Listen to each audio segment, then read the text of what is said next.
And this issue of the two CMOs is of interest because of our local context. What is prevailing is for a very long time we had one CMO until, I'm to be corrected, 2 years ago, another CMO was then licensed. So the question of the legality has been answered by our learned colleague there. The Copyright and Neighboring Rights Act specifically provides for the registration of multiple CMOs as long as they follow certain procedures. I think we need to be clear that CMOs are membership-based as a starting point. So the Zimbabwean Copyright and Neighboring Rights Act allows for registration of more than one CMO in Zimbabwe. And as long as each CMO recruits its own members, there is nothing that says you cannot have a collective management organization in music because there's ZIMURA. I think we have been grappling with this issue of the registration of two CMOs. And I think like the wise council has advised in terms of our law, as long as there is a group of artists within a certain repertoire who are of a number which is substantial to the registrar, to satisfy the registrar that they are capable of running the rights, the registrar has nothing which can stop him or block them from registering their CMO. I think that is the law. We can't do anything about it. In as much as we might like it or we might not like it, this is the law. So my question would be, since venues are supposed to be licensed, as in our context, are the two CMOs licensing the same venue? Who would... It's the conversation for the room. So is ZIMURA comes to my place and they say I must have a license, and the new guys coming through saying I must have a license? There's a new... Thank you. Your name? All right, my name is Henry Makombe. I'm with the Zimbabwe Music Rights Association. So if a premise plays our members' works, they require our license, technically and legally. Because when a member joins Zimbabwe Music Rights Association, they give us the mandate exclusively to manage, to give permission for public performance, either live or background, to any broadcasting station or any public music user. So if we see our music being performed by a restaurant X performing our repertoire, they have got a legal obligation to have our license. So in terms of the other CMO, when that restaurant is also performing their works or their repertoire, technically it also means that that restaurant is supposed to have their license.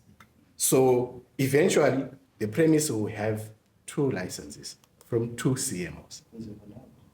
Because we cannot extend the right that have been given exclusively from our member to another CMO.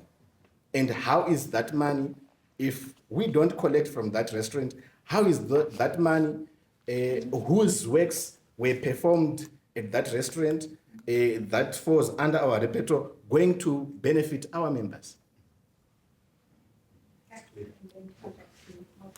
Thank you very much. So the license that is issued in terms of the Act, these CMOs are registered in terms of the Act, and the powers that they are given are in terms of the Act. The Copyright and Neighboring Rights Act recognizes one copyright license that is issued, irrespective, if I may continue, Mr. Makombe, irrespective of who will be enforcing the rights. What we are grappling with here are modalities. And I think our panelists did highlight the need for cooperation. The tragedy that we are facing is antagonism and fighting instead of protecting the interests of the artists. So it's two elephants that are fighting, and the artists, like somebody correctly pointed out, are the ones that suffer. So what we're saying is, when ZIMURA was the sole licensed, registered CMO, the license that they had covered people who were not even their members, right?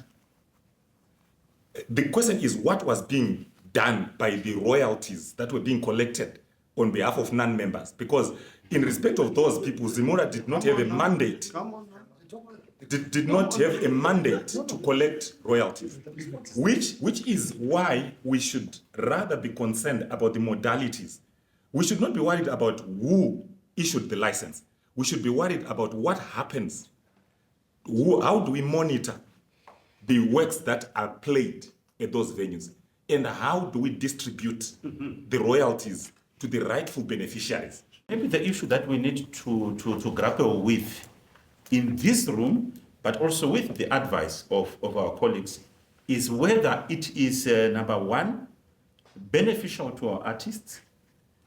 Number two, the practicalities of how do we do it outside of the legal parameters.